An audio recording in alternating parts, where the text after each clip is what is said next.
Hello, I'm Mark McSherry from Virtual School Victoria. I'd like to begin today by acknowledging the Wurundjeri people of the Kulin Nation as the traditional custodians of the land on which we gather today, and also acknowledge the traditional custodians of all the lands from which you may be viewing. I recognise their continuing cultural and educational heritage and connection to land and waterways. We pay our respects to the elders, both past and present, and extend that respect to Aboriginal and Torres Strait Islander peoples here today. Welcome to the fourth Making Waves session for 2023 here at the Primrose Potter Salon at the Melbourne Recital Centre. These workshops have come about through a partnership between Virtual School Victoria and the Melbourne Recital Centre and are made possible by the Victorian Department of Education's Strategic Partnership Program and the generosity of the Hugh Williamson Foundation. Before we begin, I thought I'd just set up what's actually been happening in music education in Victoria. In 2023, this is the first year of a totally new arrangement of music studies in Victoria at the VCE level, that's year 11 and 12. There's a common music subject at year 11, that's units 1 and 2. And then in units 3 and 4, that's year 12, students can now branch. There are 4 discrete subjects available. Music repertoire performance, which is sort of based around the tradition of what we would call classical repertoire and performing that. There's contemporary performance, where students focus on the more contemporary scene, think jazz, rock, indie, folk. There's also music inquiry, where students get a chance to take a deep dive into their own personal choice of music, and they write and they perform in that area of music. And there is music composition, which, as the name suggests, is based on students creating their own new work.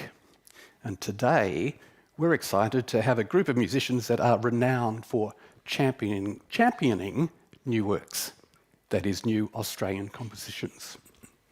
Syzygy are based in Melbourne and collaborate with composers around Australia and internationally. They've given more than 30 world premieres of new pieces in the last decade alone. In this session, we'll be delving into 4 pieces by established and emerging composers.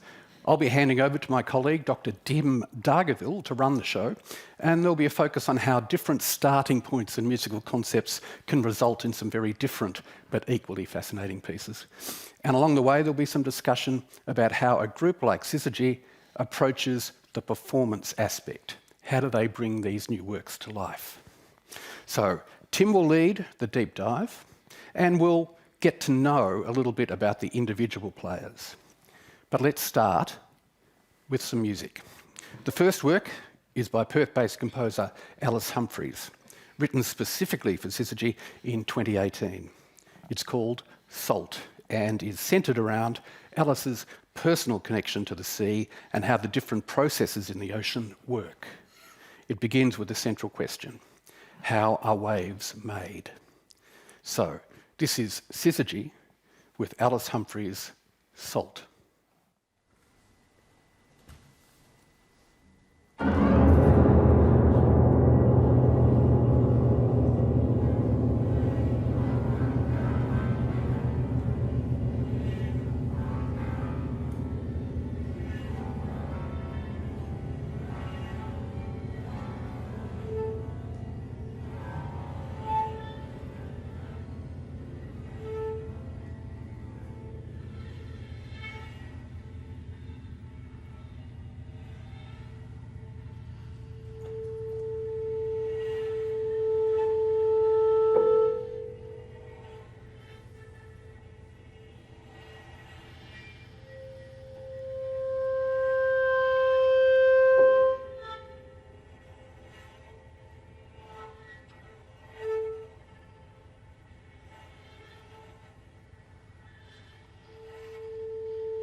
That was the opening of Alice Humphrey's Salt.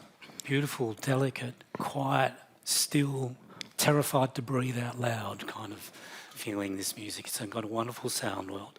My name's Dr. Tim Dargaville at Virtual School Victoria, and I'd like to introduce to you the members of this wonderful group, Syzygy. On violin, we have Kyla Matsura-Miller.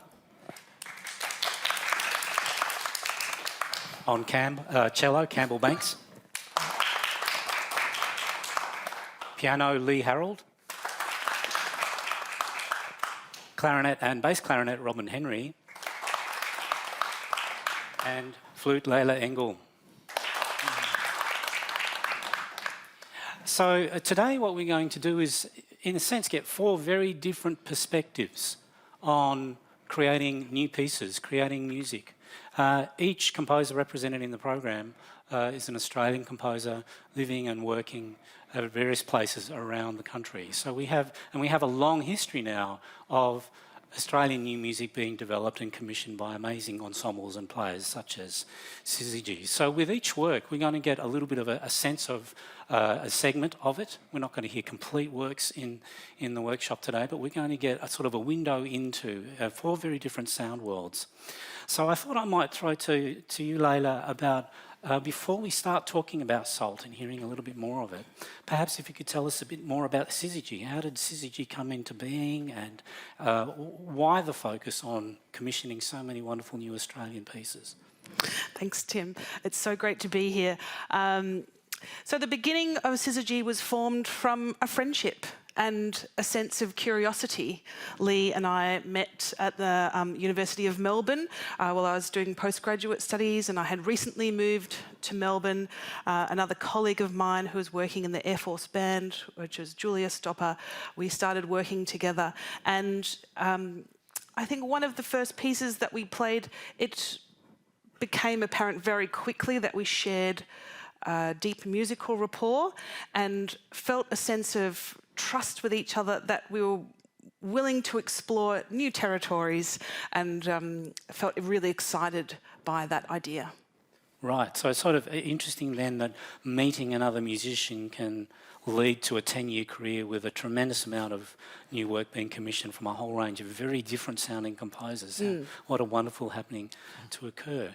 So thinking about the range of works that you've been involved with as a group and the range of composers that you've worked with, and perhaps I might include Lee into this question, thinking about how do you view as performers the sort of the trends and the obsessions in Australian music that you see from your vantage point? What sort of things are people interested in creating, and when they come to you with a piece, what do they bring?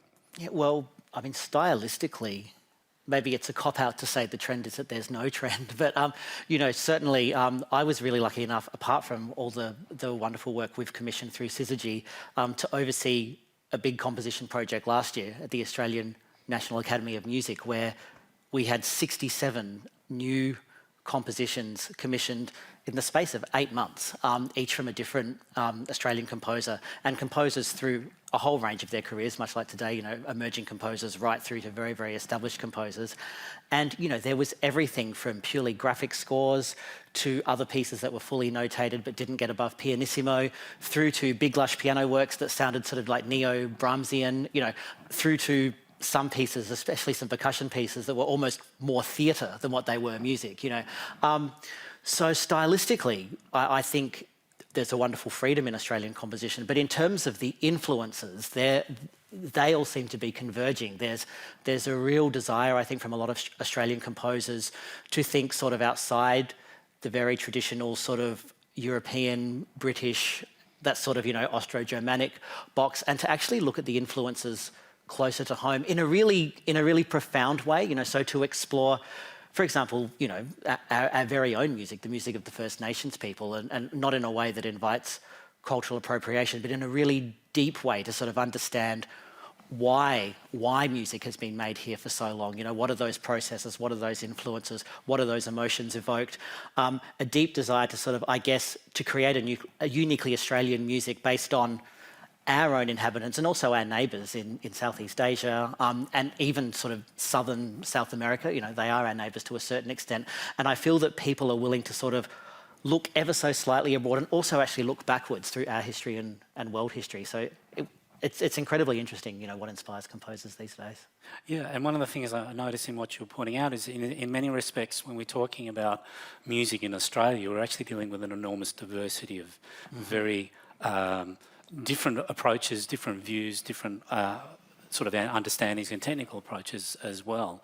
So when people come to, well, in terms of the way that you work as a group, when you're talking or thinking about we'd like a new piece, what's that conversation like? Do you have a sort of an interest as an ensemble in there are certain kinds of sound worlds you like to play, or how do you go about approaching people to say, let's develop a piece? I think, if I can have a go at this one, I think we're really open to a whole variety of different types of styles, different compositional styles. And often, we were talking about this the other night, often what we actually choose to play at a particular time comes down to balancing out a program. For instance, a typical concert here at the Recital Centre will play for about an hour or so, and we want to have a lovely combination, maybe 4, maybe even 8 short works if we can fit them. But we're looking always for that balance so that people have a kind of, they're satisfied at the end. They haven't just heard the same sort of thing, because there is such a variety. Yeah, and one thing I've certainly noticed with your programs over the years is often there's a really strong kind of curatorial concept. So when we were initially starting this conversation about this particular workshop, you sent through a range of works which, to me, had a really strong had a very strong creative concept. So all the 4 works in the program are based around, in some respects, ideas that are not specifically just about music. Alice Humphrey's piece is about waveform. Rosalind Page's piece, which we'll hear a bit later, is based on Iman Stiller's wonderful Australian-Latvian painter image called The Blossoming Tree. So all of the pieces in the program have very strong extra musical stimulus as well as musical language. So I think for us, you're saying the concept is really important, and the way that you put different aesthetics or languages next to each other that might explore the same concept is a really interesting idea to us. And it also sort of stops getting boxed into a particular sound world, so that transcends one particular idea where we can have a lot of variety in how composers might express the same things or same themes in their work. And another thing that's really important to us is find context. So we talk about the classical canon. We might take a really important work in that canon and see how it's influenced many works after it. That's an interesting conversation to have. Or things that engage with contemporary society and have social commentary on what might be important to us as a community. Right. Yeah, so there's quite a broad view around what a program of works could actually show an audience, as well as in terms of the way that they might sound. I might just quickly draw the audience's attention to the sort of the teaching notes that were prepared for this workshop, because this kind of sort of outlines each work in a little bit of detail. There are notes from the composers and also a little bit about the creative concept. So if we come to Alice Humphrey's Salt, I sort of group this in an area which the fascination of the music has so much to do with very distinctive tone colour. And I figured as a way of just hearing, before we hear another excerpt from the work, just getting more of a sense about what you do as players, I thought I might throw to each of you and you can just show us some of these beautiful, very fragile, very glimmering sound world that we hear in the opening of the piece. So Kyla and Campbell, I know that really one of the beautiful sounds that Alice asks you to perform in this work is a sound that's called flautando. So maybe could you explain what that is and what it does? Yes, sure. So part of the process of this piece coming to life, Alice worked with all of us individually. We had little workshops with her as part of this Ambassador Music Prize she had been awarded. And so we worked closely on using the contact point of the bow. Flautando, generally, we come up above the fingerboard to get very airy kinds of sounds. She pairs that with a sort of a dead pitch, she calls it, not actually wanting to hear a pitch. Sounds quite raspy, doesn't it? On top of that, there are also markings sul tasto and sul pont. Tasto meaning over the fingerboard, and then sul pont being as close to the bridge as possible. So we sort of undulate between those two sounds to create the effect. And we get this sort of very airy but very delicate sound. Could you just both show us a little bit of how that sounds?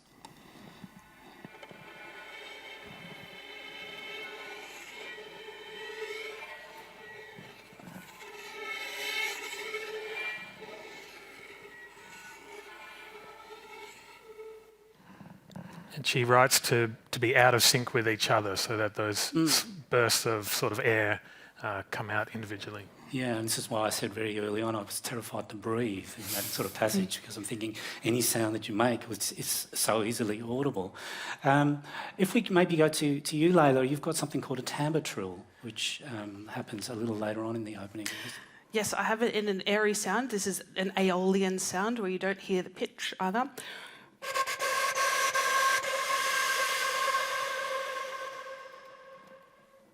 But if I did it on an actual note.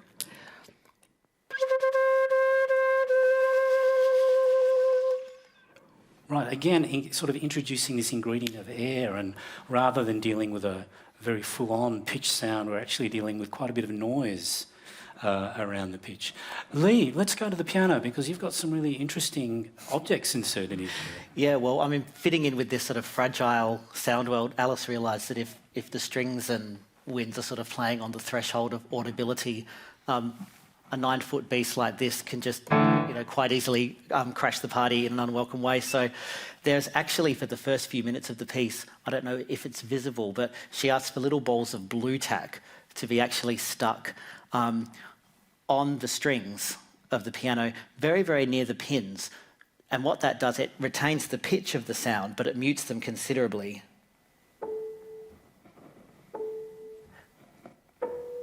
And actually, they kind of sound like a sort of a pitched representation, almost of water drops. They have a much more sort of round bottom rather than anything sort of too piercing. And you can immediately hear as soon as you go to a normal note what the difference is. And so that was, we don't overplay then, which is sort of really nice. The other thing she asked for is a very sort of bog standard eraser that you could buy for sort of 90 cents at the newsagent, and that forms the opening flourish of the piece, and it's just run very, very quickly along the bass strings of the piano. Again, creating the effect of, I guess, sort of, foam or a crashing wave. And then to sustain that sound afterwards, this is literally a serviette from my linen press, and she just asks that it be moved in a figure of 8 circle around, not the lower strings, but the medium register strings of the piano. So again, it's kind of like a pitchless harp type thing.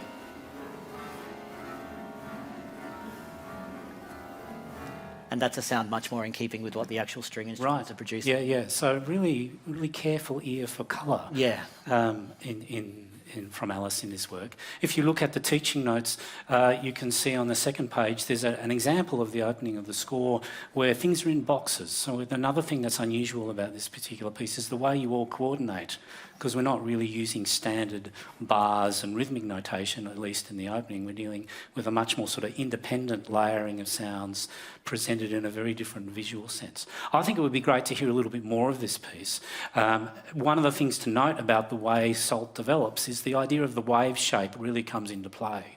And we can hear in this next segment all of these overlapping lines kind of moving, ascending and descending in sort of a wave-like motion, and we get lots of wonderful overlapping between the various instruments. So let's hear this next excerpt from Alice Humphrey's Salt.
So that was a second segment from Alice Humphrey's beautiful work, Salt.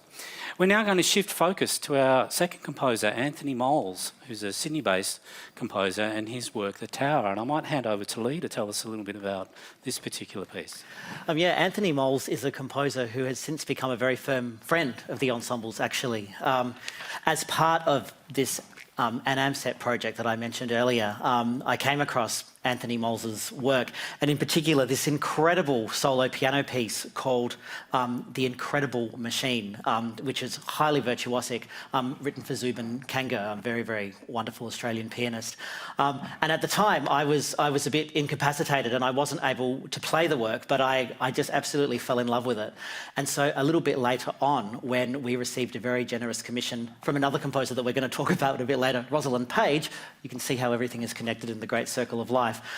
She very generously donated some money so that we could commission. Her stipulation was any composer that's not me, which was so nice of her. And so we asked Anthony Moles, whose work that I had sort of really fallen in love with, and I sort of said, you know that piece you wrote called Diabolical Machines? And he said, yeah. He said, and I said, what if you did a quintet version of that? And so he came up with something called The Tower, which is this piece here. And each piece maybe is not, each individual part is maybe not as virtuosic, but it really does interlock together like some sort of machine, or as the title suggests, sort of like a tower, like this kind of incredible structure that is sort of built layer by layer, sort of brick by brick, and everything sort of interlocks. When you stare at the entire score, I've said this a lot of times, but it's an image I can't get out of my head. The score looks like one of those magic eye paintings, you know, that were really popular in the 90s, where sort of vertically it's almost the same, but not quite. And if you squint, you go a little bit dizzy, because we just have these kind of, these groups of sort of rhythmic ostinati that continually sort of overlap with each other. But they're not always exactly the same. And I guess it's the differences in them that drives the piece forward. Right. And did Anthony work with the group once the score was kind of drafted or kind of completed? Did you sort of workshop the piece with him? We did what we could, but it was right at the tail end of all of the COVID lockdown business. Right. So essentially we received the score essentially fully packed, ready to go. We met Anthony the night before the concert. So regardless of whatever he was thinking, all he was really able to say was, yeah, sounds great, do it. And of course, that's is what a composer is going to say the night before a concert, because if you've completely missed the point, you can't change anything in 12 hours. But he seemed, given that since then he's become such a firm friend of the ensemble, and every time this piece has been performed, he's travelled from Sydney to come and hear it, suggests that he didn't hate the premiere. I think it also might speak to the fact that different composers work in different ways. Some people, like Alice, are sound collectors first, and then they see how they're going to shape those and mould those sounds. And Anthony had quite a different idea as well. Some of the other layers in there it was dedicated to Andreessen, so that sense of power and machine-like kind of melodic material is very apparent in Andreessen's work as well. Yeah, so Louis Andriessen, great Dutch composer, mentor of many Australian composers, in fact, who died a couple of years back but lived in Amsterdam for a very long time. There's a formative influence, and Anthony certainly acknowledges Andreessen's music. And it's interesting to pick up on your point also about how composers work with the ensemble, and different composers work very differently.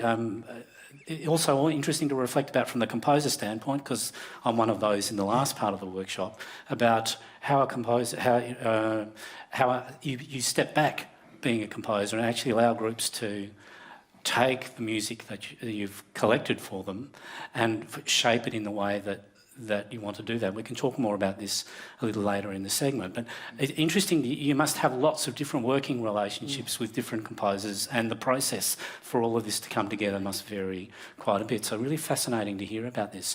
So let's have a little bit of a look at this piece, The Tower.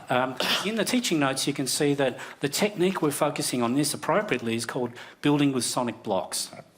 So the tower really works around the idea of very distinctive motives that are kind of built. The piece is sort of assembled as we go through each kind of segment. So I thought what might be good would be to just hear each of these kind of significant blocks as a short little identity, a little illustration, and then we'll hear the opening of the work where things are moving in sequence, and you can get a sense of how these ideas build the overall.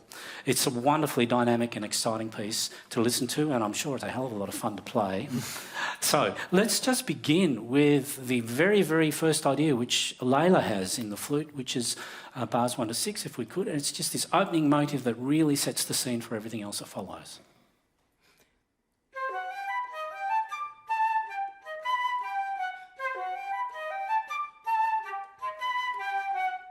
Here we go. sort of really beautifully crafted, funky rhythm that has all sorts of interesting syncopation and groups of 4s and 3s and 2s, and some really interesting kind of pitch choice in there as well. And so what we find is that this idea travels through the ensemble, other things happen around it, and things get built from there. Maybe if we now go to letter C, which is a group texture, and we can hear this is what happens to this initial idea and what gets introduced to support it.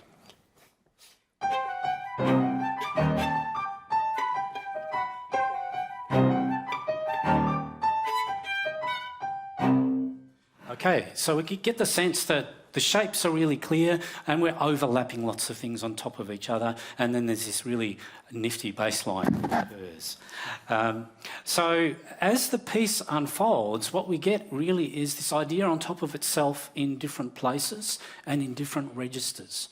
A lot of strong rhythmic energy that's established. When we get to letter E, bars 49, we have a sort of a contrast to the idea in terms of pitch material. The energy is still up, but we're hearing like a response to this initial call. So if we can go from letter E.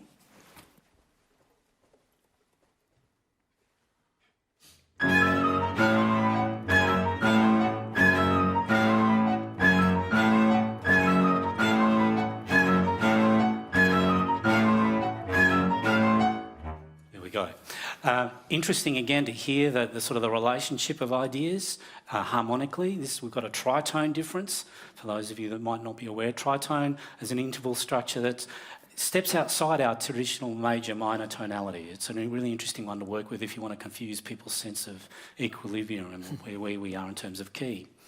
After this segment, piano at letter F introduces another really beautifully crafted idea which really takes us in a different direction, sort of a transitional idea.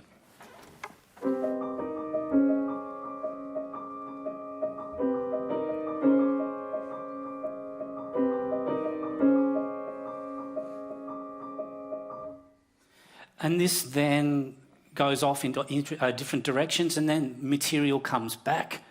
And then if we go to letter I, the passage that Lee just played there sort of travels through the ensemble in slightly different combinations again. So let's hear the excerpt from letter I.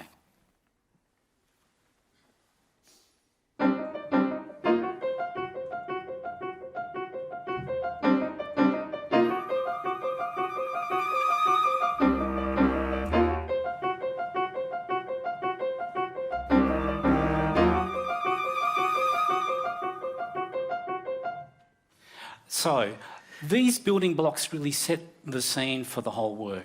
What we hear in a moment is the opening of the work that incorporates these ideas, and you'll hear them kind of come through in sequence, building this architecture over time. It's worth mentioning that Anthony said a significant stimulus for the piece was a building in Petersham, the tower, the Petersham Reservoir, which is this quite bizarre-looking construction. You can see there's a picture of it in the notes, with no windows of any kind, but this sort of very odd-looking container that looks like a giant mushroom.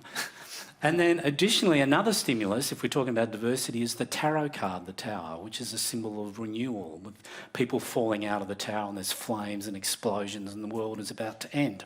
So from all of this, we get this quite amazing sonic construction called the tower, and we're going to hear the beginning up to bar 172.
That was the opening of the Tower by Anthony Moles. Fantastic ensemble playing by Syzygy here. And just before we move to our next piece, I just want to ask you a little bit about when you're playing these very, very rhythmic and very demanding passages, how do you coordinate how it all holds together? Because there's no conductor, there's no one holding a beat for you. How do you work as an ensemble with something like this? It's a good question. The metronome, metronome is our friend. I see. But it's also, I mean, I think it sort of ties in a little bit to the question you asked before about, what do we look for when we're, seeking out new works? I think, as Layla sort of said, when her and I first met all those years ago, we struck a musical affinity. And it's because I think, we don't mind an ensemble challenge. And actually the kind of the high level ensemble playing, can we do this without a conductor? And if we can do this without a conductor, could we possibly do this without a conductor? It's something we quite enjoy as a group, sort of finding challenges and finding ways to overcome certain sort of ensemble challenges. So there might be little subtle conducting, like we might be looking at Robin's pinky finger, or we might all have one low note in the piano that's all penciled in on our parts that is like a kind of a goalpost that we're all headed towards, or Layla might raise her left eyebrow in a certain way. But it does have to be sort of fairly carefully sort of set up, at least in the initial stages. And then the hope is that somewhere close to the concert, a lot of it can just drop away because we've finally gotten the oral sense of what it is. Right, so there's actually quite a lot of non-verbal signalling so within much. the group, which an audience Yeah. might not be aware of. Yeah. At all, but you've kind of worked out these signals that you need to coordinate with. Yeah. And then that becomes internalised as an ensemble, and in the end the hope is, as you say, is that it all feels right and natural because you've spent such a lot of time absorbing it. I think also for us, it's understanding the score, understanding all the parts and who's got the most interesting or the most important part at any one moment. So, because everyone's very experienced in different types of music, we bring all of that experience to this ensemble, and a lot of this unspoken communication happens when we understand the hierarchy of balance in terms of the melodic lines and the accompaniment passages and the bass lines, and so we use that information to help guide us as well as physical cues. Right, so it's a really interesting kind of jigsaw puzzling that you do as musicians to get what we've just heard. Yeah. Yes. Yeah, fascinating to hear. Well, let's go to our third composer, Rosalind Page, and her work, If I Close My Eyes. So Layla and Robin, I might go to you guys and tell us a little bit about this collaboration with Rosalind and the sort of the context around the piece. Rosalind's a composer that I heard her music first when I was working at 3MBS as a presenter on the Australian Music Program, and that's a program that was dedicated to just Australian composition, which obviously I'm very passionate about, but it gave me a few hours a week to really just listen to a lot of music, and a solo piano work of hers really struck me as quite incredible. We ended up programming that, and that work was part of a larger series of works that was inspired by Latvian-Australian visual artist Imants Tillers.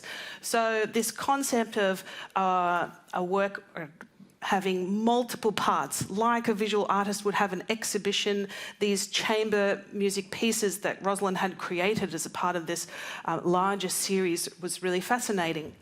And at the time, we had an opportunity to work closely with a Latvian violinist who's studying at the University of Melbourne. So Rosalind and I started talking about this piece during COVID lockdowns, and we wanted something that was quite hopeful, that might draw upon this Latvian connection that was apparent and in her work already, and then write something for the ensemble that featured all of those different voices. It's quite poetic. It is inspired by lots of different mediums of art, but the core of the piece is very hopeful. Right.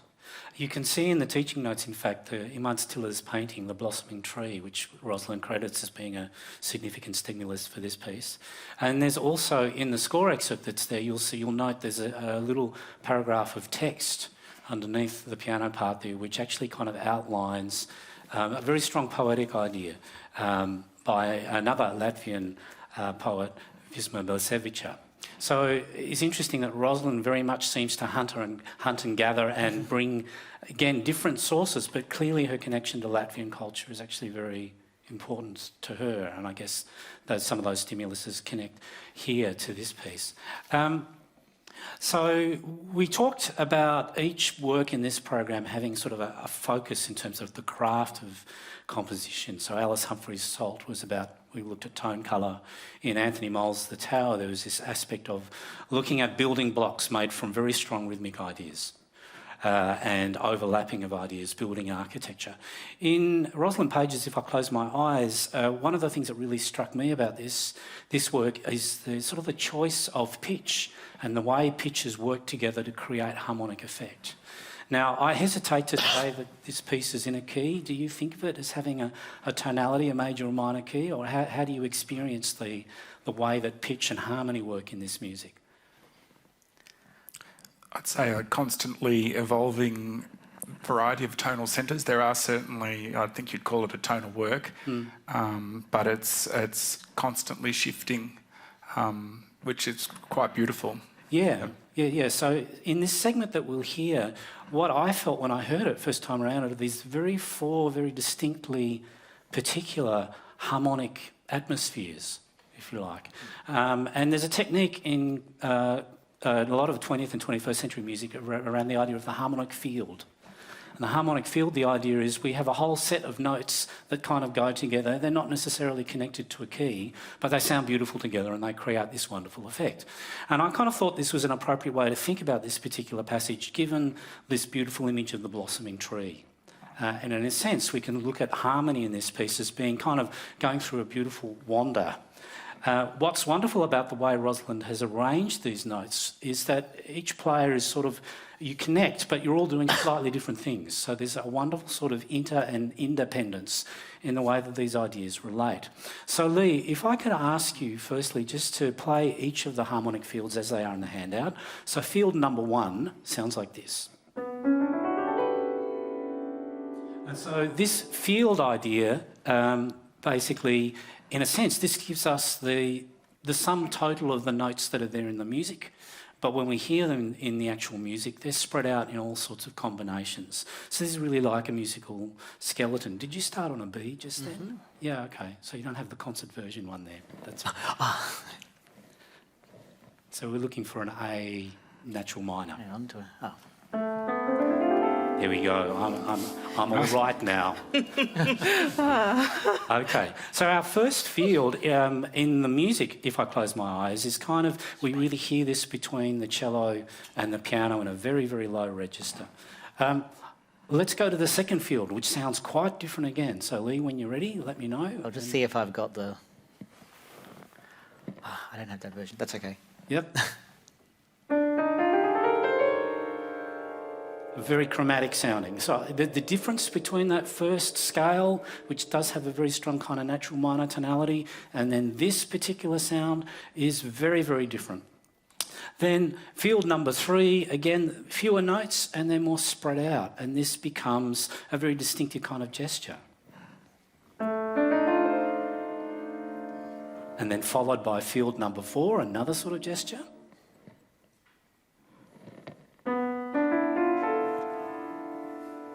So we can hear that each of these moments kind of form and underpin the texture of the music. So I thought it would be good just to tune our ears a bit and get used to these sounds a little bit more before we hear this passage from Rosalind Page's If I Close My Eyes. So Lee and Campbell, could I ask you to play with field number 1? You've got the basic notes there. Let's kind of mock up something that Rosalind might be happy with in terms of low sustained notes. And Campbell, you have sort of a very strong melodic shape in the work itself. So let's just get us attune our sense of this particular harmonic field number 1.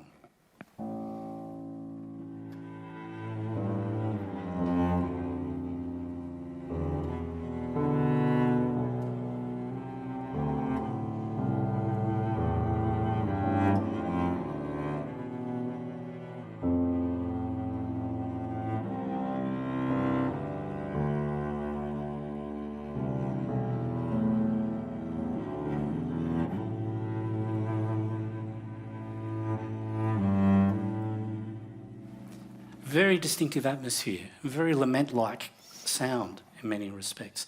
Let's go to field number 2, and I might throw this to the group in general. So you can kind of pick 2 or 3 notes from the field, and let's just go for a wander. You don't have to coordinate with each other, but let's say it is soft. And let's say there is sort of a kind of a gesture, a melodic kind of shape to that, but let's just see what we get when we put the notes, or whichever notes we might get from field number 2 together.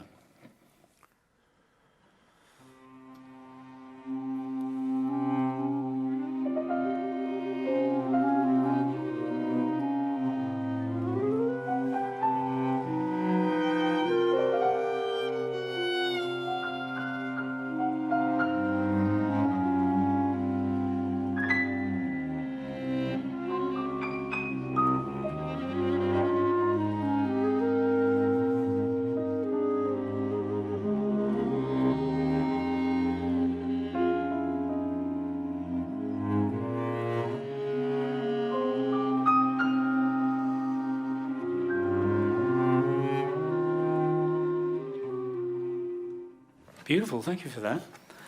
The piece doesn't sound like this, but it sort of sounds like this, but it sort of doesn't sound like this. When we get to field number 3, one of the things that happens in If I Close My Eyes is we get a really sort of strong sense of ascent, ascending gesture.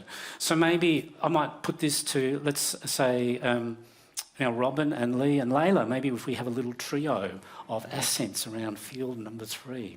And again, there's a mix of sort of a rising gesture and these long, sustained tones. So.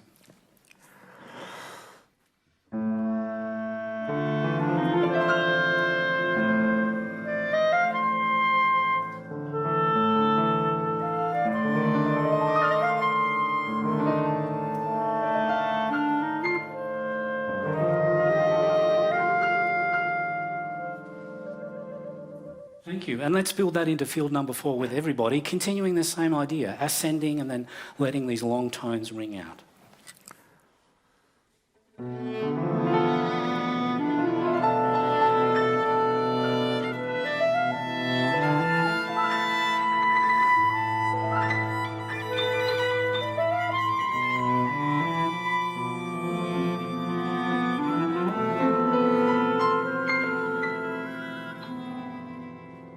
Thank you.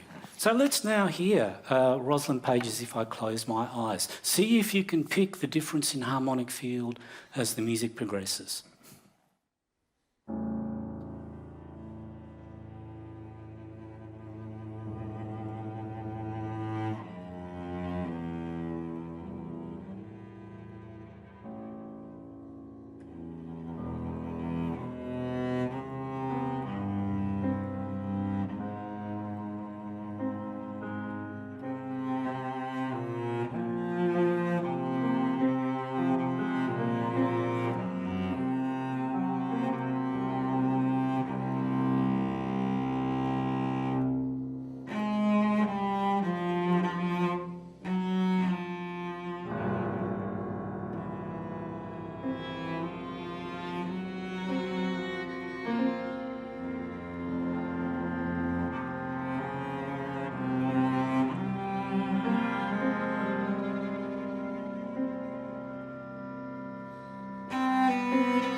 That was an excerpt from Rosalind Page's If I Close My Eyes, beautifully performed by Syzygy. Just before we move to our last work, I would really love to ask this question about how do you go about developing a performance interpretation? So perhaps if we talk about this work you've just played, or perhaps another one that's been in the program, what's your approach for bringing the music to life? I would say one of the great things about playing new music compared to, say, older repertoire is that you have no reference when you begin it. So what we've found with new works, the beginning rehearsals is about learning each other's part, really, so we can just play together. But as it develops and we perform it again, it keeps changing in your own mind in a way that when you learn some old repertoire, you've maybe heard some recordings already, it's kind of already in your head. Whereas this keeps, I find, maturing and changing. So it goes from being on the page, we're trying to work out what the composer wants us to do, and often through workshops we get closer to that, but then it has a further life, I think. It keeps becoming then more of the group's interpretation as we keep playing it again and again. So the more that you do play it, what kind of changes do you notice over time, say with this particular work? Structures become far more apparent. You know, works in some ways seem kind of smaller in our minds, if that makes sense. So The Tower's a perfect example. You know, the full score is 100 odd pages, and it arrives in your inbox and you think, holy moly, how am I going to learn all this? And then as you rehearse it together as a group and sort of chunk it down, you sort of think, it's just this bit followed by this bit followed by this bit, in much the same way as, you know, you would think the same of a Mozart symphony or something. Like, it becomes, as the structures become clearer, the work sort of becomes internalised, and then I think, well, what I hope is the interpretation then becomes a bit more something that you can just sort of throw out and pour out. You know, you can sort of gauge a bit more of I guess the world around you while you're performing it, rather than just sort of being involved even in just your part or even our colleagues' part. I mean, of course, you know, the good thing about chamber music is that you listen to your fellow players and not just yourself. But I think to really perform these pieces well, you have to even go beyond that listening stage and just sort of think, well, you know, what are we bringing to the audience? What does the audience want to hear out of this? And, you know, that when a piece gets to that stage, that's when it starts to feel comfortable, I think. Right, so there's a lot of constructing on your part about not just understanding the music from the player's perspective, but how does it fit together? How does it come across? How might an audience receive it? You don't really have the luxury of familiarity with a lot of the music that you play. Yeah. But what we do have the luxury of is we have often the composer on tap. We have them on the end of the email or the end of a phone, which you don't have with Beethoven, you know. So if we do really get stuck, or not even just stuck, or sometimes if we're at a crossroads and, you know, an interpretation could go one way or the other, you know, it's a real luxury and an honour to be able to sort of get on the computer and send an email to the composer, you know, what would you like us to do here? You know, what's your vision for this bit? And have you had points of difference between what you want to do as a group and working with the composer, or around how something might work? Every now and then I'm surprised a composer might say, oh, you know what, the composer constantly will come up with things that you hadn't even thought of or that weren't on your radar. And what I've found actually is sometimes what's on the composer's mind is sometimes quite different from what you're worried about. You know, you're worried about getting the thing right in your part. We've got this attitude, we have to get it exactly right. And and you'll think, oh, I didn't quite do what you said there. And the composer will say, oh, that sounded good to me. I like what you did, keep it. Or, what did you do? I want to write down exactly what you did. Right. Because I liked it. How to make it easier. Right. Yeah. So is that much more the order of the day in the world that you're in when you're creating new performances and new pieces? In a way, I mean, one of the things I really love about this group is we don't play the same instrument. So I'm often quite inspired by the sounds that I hear from my colleagues. They might have some material that I wouldn't have thought of that colour, and then I try and work out how can I do that so that we can blend or be totally different. You know, those kind of games that you play, and then trying to help the composer realise their idea in just to bring your technical expertise to help it speak the best that it can, like the easiest way it could possibly be expressed. So trying to just drill down all the superfluous information that you might not necessarily need to get to the core of what's the most important part of the musical idea. Right. And so interesting also in what you say that you've got a certain amount of autonomy in your own space as a player, which is really different to thinking orchestrally. I mean, imagine if you've got a string section of 40 players and everybody decides to do something slightly different. You know. Yeah, that wouldn't work. You got to grab shell, be turtles on the pipeline. And you're out. Right. Yeah. So in a sense, this kind of environment allows you more room to express personal interpretation in terms of the musical ideas that as well. That's really interesting to hear. We're going to finish with our fourth work, which is After and Before, which I wrote for Syzygy in 2017, and we had a wonderful time working on this piece, as I remember it, and you've played it a number of times since, and I always love to hear it. Reflecting back on that conversation we had earlier today in the session around what's a composer thinking when performers are playing the music? Would love to know.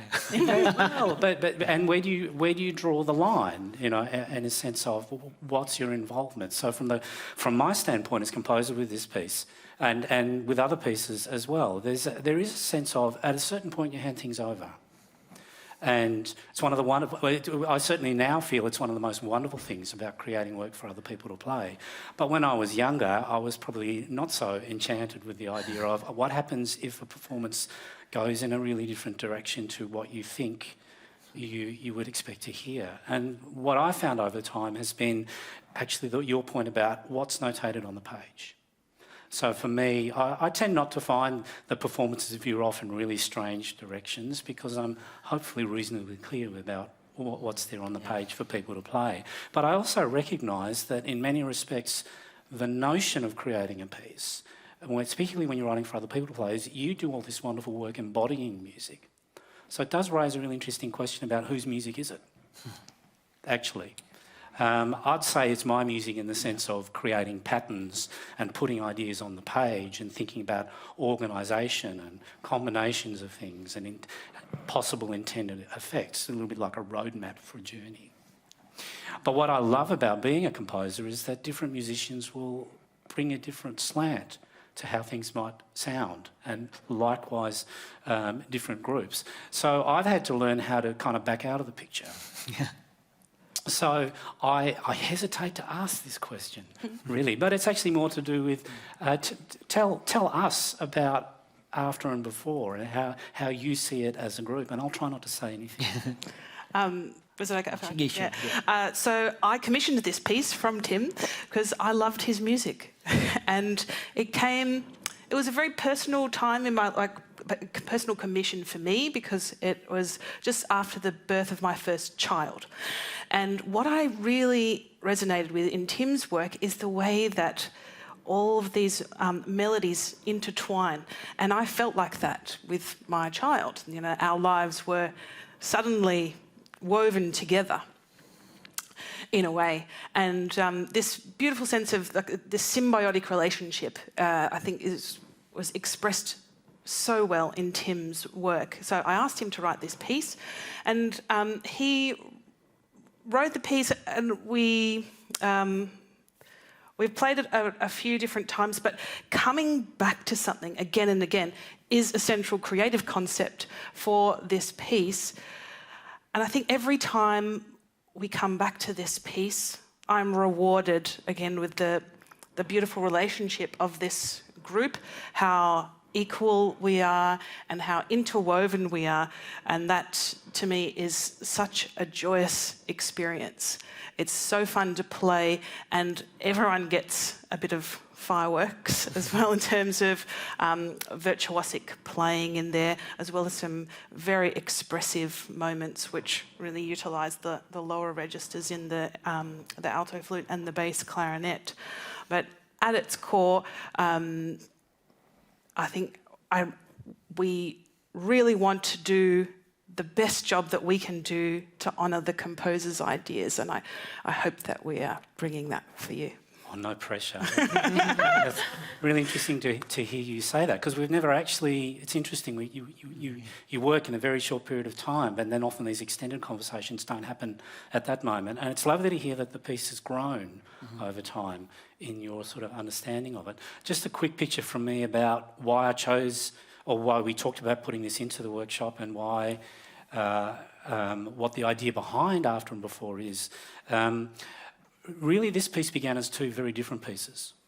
And I didn't realise that it took some time in the writing of it to realise this is actually two sides of the same music. So in many respects, the whole work is about dealing with opposites. And at a certain point in the writing process, the image of the yin-yang, and I was reading my father's favourite book, the Tao Te Ching, which is this beautiful book of very appropriate aphorisms about life and experience and ways of understanding the world.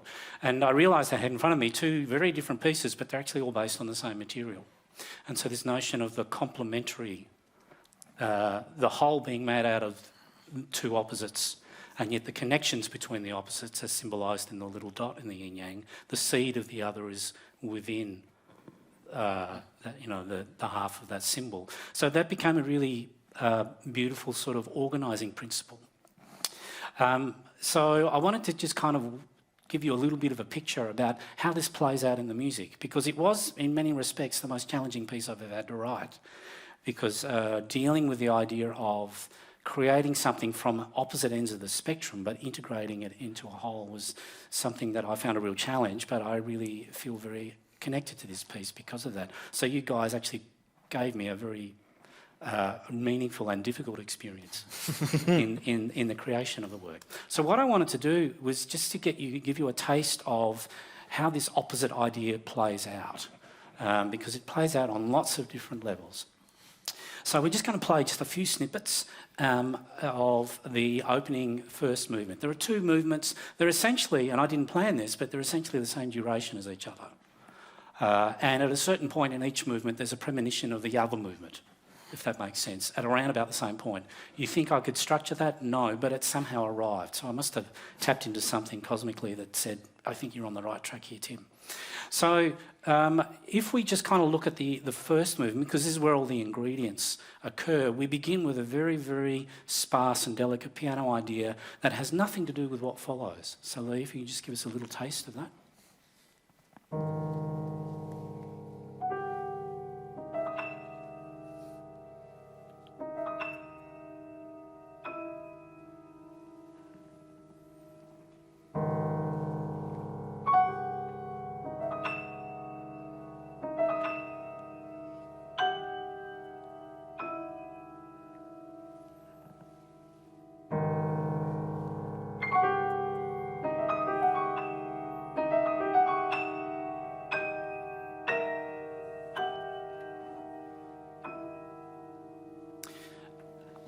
And then from there, we move into an extended passage of great intricacy, lots of rhythmic energy, lots of ideas, and in particular, the main focus for the first movement is the idea of the group and all sorts of relationships within the group. And I thought of the group in a particular way, and I guess the thinking about the roles that instruments play and the pairings of instruments really is the technical focus for this particular work. So having looked at tone colour, having looked at building blocks, having looked at harmonic fields, we're now looking at balancing ideas, whether those ideas are opposite or whether they're in the group. We can use balance in the musical sense of blend of sound.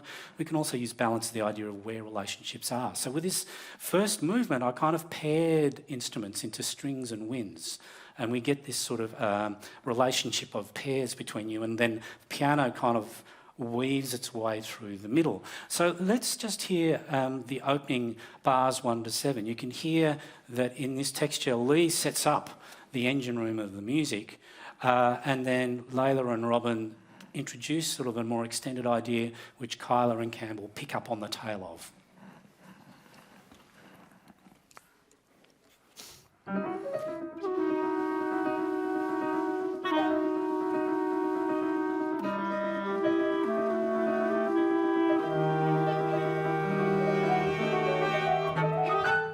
And once that passage was written, kind of the structure of the first movement kind of evolved from there. It's essentially conversations about these pairs of instruments with the piano operating in this as kind of the driver of energy and momentum.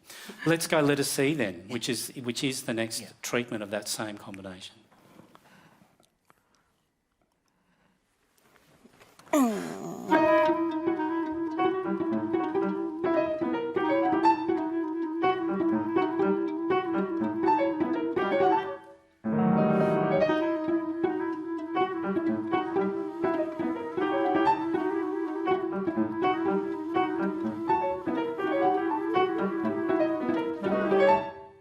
So you can hear each time piano introduces this flourish, and the sort of the semitone idea that began in our first excerpt now has travelled throughout the ensemble. We get different layers of this thread coming through.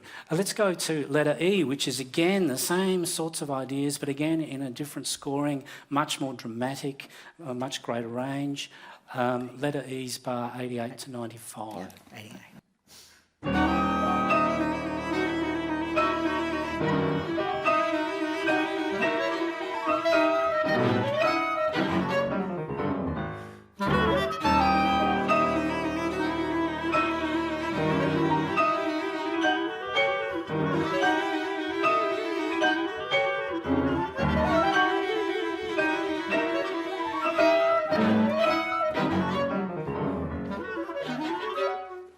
Okay, so you can hear much more full ensemble sound, but the same sort of fingerprints are there in the music. Just to quickly jump to the second movement, which is the opposite of the first. Opposite in this case kind of means much more interest in solo voices, solo textures.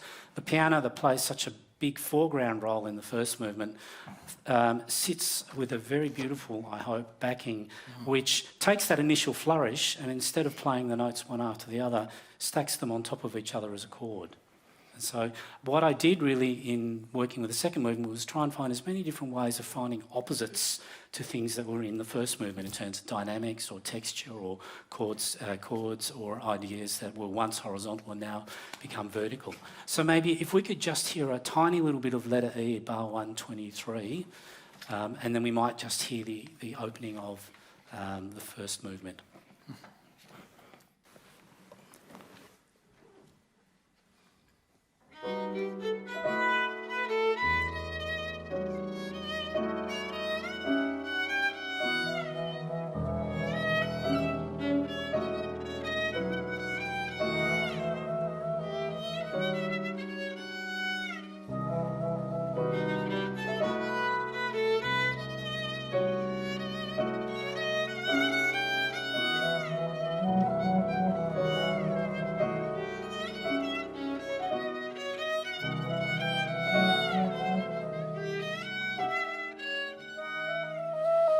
Great. So in finishing with After and Before, let's hear the opening of the first movement up to bar 123. So, and then we'll head into questions from the audience.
I'm back again, and it is just a remarkable thing to have sessions like this, where, especially when the sounds that you are hearing are unusual in the general world. The general public doesn't hear this sort of music a lot.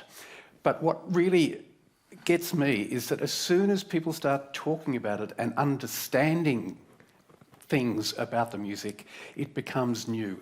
You can hear things, and this is why these sessions are just remarkable. And I just thank the band. I thank Tim especially, especially for that last piece, which was just remarkable. For me, I was just sitting back there listening to all of this, trying to understand what was going on, and there are two words that sprung to mind. One is exploration, in terms of both composers getting to exploring sound, exploring concepts, exploring ideas of putting music together and putting sounds together. And the other word is collaboration, because what those composers are now able to do is to work with musicians and feed back and forth off each other, as well as within an ensemble. And it's just wonderful to hear the respect and the ideas that are coming from the ensemble. And my line to any new composer out there: find a band like this, who you're willing to work with and are willing to work with you to feed off each other. I think it's been a remarkable afternoon, as we are here, to sit, listen and experience what we've heard today. I'm going to throw... Is there anyone in the audience who might have a question for these performers? Here's one coming from Tim. Layla, I have a question for you. Given your curation of your compositions for this ensemble, as well as your experiences in presenting Australian music on MBS, do you think there is an identifiable, unique Australian compositional voice that exists? Or are we all individuals as part of a global music-making scene? I think personal autonomy is something that really characterises composition or compositional expression in Australia. Like how we identify and represent or assert our individual cultural heritage. A lot of people have mixed heritage which they like to, sometimes they like to draw upon for inspiration of their work. But I think that is something that I've definitely noticed as a trend. So people drawing from their personal experiences, their personal heritage and their individual understanding of their place in the world. And I think that's when we're commissioning things, we're also trying to understand where those composers are coming from. And probably the other thing that would be apparent at the moment is engaging with things that are important to them and being a little bit more outspoken about contemporary issues in society that they might want to have a say about. I just thought it was ideal to chip in about our first piece, the Alice Humphreys Salt. I mean, if you meet Alice, you can tell pretty quickly that she's a surfer. She's really into surfing, and that's one reason I'm sure she loves the sea, she loves the waves, and somehow it's just that personal story for her, which is maybe a little bit Australian, to be interested in surfing. Yeah. Mm-hmm. Yeah, I mean, we enjoy a sense of freedom in Australia, that we can express our individual ideas without retribution. That is an absolute privilege and something that I think is reflected in our cultural art as a nation. Thank you. Could I just ask one question? Syzygy. Why? How? The name, the word. So, as Layla sort of alluded to, Syzygy began life as a trio, and we were looking for a name, and it was actually Julia, the founding clarinetist, who came across the word Syzygy as meaning an alignment of three or more celestial bodies, and as Layla spoke to the alignment of our musical personalities. But thank goodness the official definition is three or more, because we very quickly grew to a quartet and then a quintet. So in doing so, we didn't have to change our name. Which was Very good. Look, I've been tasked with actually wrapping up the proceedings today. First of all, could we just keep the applause coming for this remarkable band ensemble of players?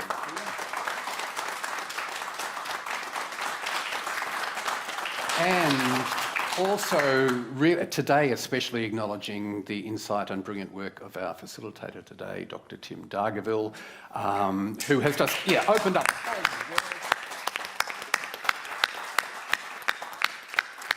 And it's also lovely to hear his work being performed live.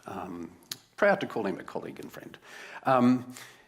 As always, thanks to Fiona Webster and her exec at Virtual School Victoria, always great supporters of the arts, as well as the Victorian Department of Education and the Hugh Williamson Foundation, and everyone here at the Melbourne Recital Centre, Matt, Anthony, Andy, Simon, Peter and Wojtek, as well as the people from Five Stream who are filming today, Angie and Caitlin, and most of all to the wondrous Belinda Ash, who has been with us for about 2 years and putting all of these things on, and without whom none of this would actually happen. So thank you to all of those people, to performers, to composers everywhere. My name is Mark McSherry, and I hope to see you again shortly.